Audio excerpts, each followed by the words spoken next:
Ryan, at the end of the 2 week practice before the play-in, everyone to a man was excited about the way the team had practiced, how they looked in practice, the pace, and then the disappointment of the play and just being flat. Same thing this year with training camp. Everyone's loved the pace, and then you come up with an effort like that last night. Concerned or just it's one game? Um, I think it's more so how we respond rather than concern or sounding the alarms. I think that we have a young team, and obviously you want to have a good start. Obviously you want to perform well every time you have an opportunity. But I think more importantly for our group is just how we respond and how we move forward. I think.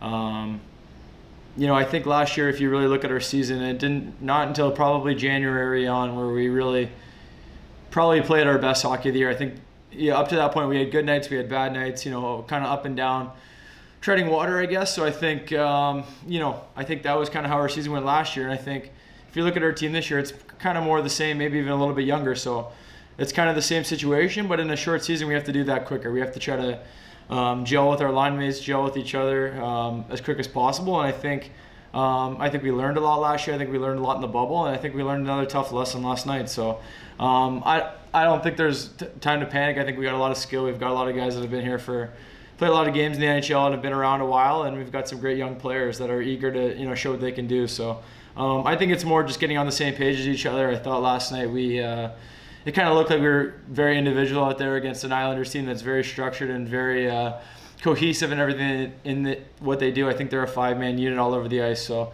I think it's more team play, getting comfortable with each other, understanding what's expected by the players and by the coaching staff, and just continuing to learn and move forward. I think it's a long season in 56 games, but it's in a shortened season. You kind of got to get that cohesion. You got to get things going quicker than normal. So obviously each game is going to be a lot more important, and there's a lot more emphasis. So we got to kind of get on the same page as quick as we can. Wanted to ask about what your impressions have been of Kakko in particular. He spent all of camp with your line. Now it looks like that might be changing. I mean, from your perspective, for a young player like that, how fragile is confidence? How do you kind of size that up, and what would your advice be to him in this situation? Yeah, I mean, I've been through so many ups and downs in my career, so I can relate to guys that are going through good and bad times. I think that he's such a talented kid. I think he's young. I think he's worked extremely hard.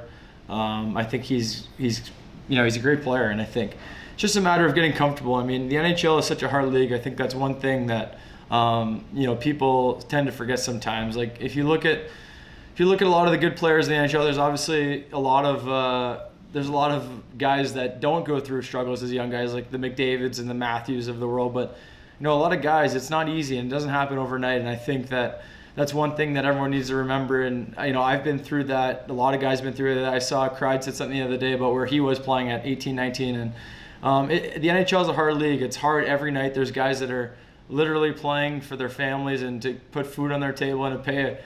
It's a job for these guys. And I think as a young guy coming into the NHL, it's just continuing that work ethic every day. There's going to be humbling moments. There's going to be moments where you feel like you're on top of the world, but I think it's how you handle those moments and how you continue to push forward. I think it's all about the big picture, and you got to stay with your mindset and your work ethic every day, because like I said, there's so many ups and downs in our business and what we do, and I think it's just important to stay the course and continue to work hard. I mean, it doesn't matter who you're playing with, what line you're on, how many minutes you play. You have a chance to get better. You have a chance to go in and help your team and help your team get better. And I think if you just keep that in mind as a young player, and any player, myself included, I mean, I still have to remind myself of those things now.